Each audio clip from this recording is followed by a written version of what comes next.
ఇదివరకట్లో భారతదేశం పాకిస్తాన్కి సంబంధించినటువంటి రాజకీయ నాయకులు కూర్చుని ప్రభుత్వాలు కూర్చుని కాశ్మీర్ సమస్యకు పరిష్కారం అని కూర్చోబోతున్నారన్నప్పుడల్లా తీవ్రవాదులు ఏదో ఒక దాడి చేసేవాళ్ళు, ఐఎస్ఐఓడు కుట్రపనేవాళ్ళు, సైన్యం కుట్రపనేది పాకిస్తాన్ సైన్యం. తద్వారా శాంతి చర్చలు జరగకుండా అడ్డుపడతా ఉండే.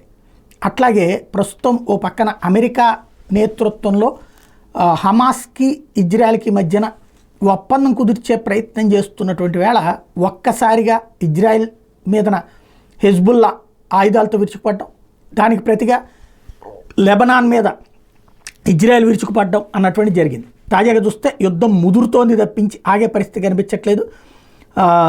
ముజిదల్ షమ్స్ మీద ఇజ్రాయెల్లో ఉన్నటువంటి ఈ ప్రాంతం మీద హెజ్బుల్లా చేసిన దాడి పరిస్థితి మొత్తాన్ని మార్చేసింది. గాజాకు పరిమితమైన యుద్ధం ఇప్పుడు లెబనాన్కి పాకబోతోందన్నటువంటి భయం పశ్చిమాసియాను వణికిస్తోంది. అదే జరిగితే పరిణామాలు తీవ్రంగా ఉంటాయన్న ఆందోళన వ్యక్తం అవుతుంది.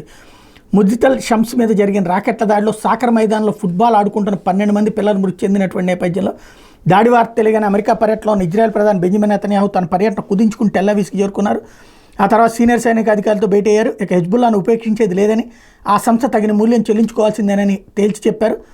అన్ని లక్ష్మణ రేఖలను హెజ్బుల్లా దాటేసింది, మా స్పందన కూడా ఇదే స్థాయిలో ఉంటుందని ఇజ్రాయెల్ విదేశాంగ మంత్రి కాడ్జు కూడా తేల్చి చెప్పారు. దీంతో ఇజ్రాయెల్ భద్రతా క్యాబినెట్ అత్యవసరంగా భేటీ కావడంతో సంథింగ్ ఏదో పెద్దది జరగబోతోంది.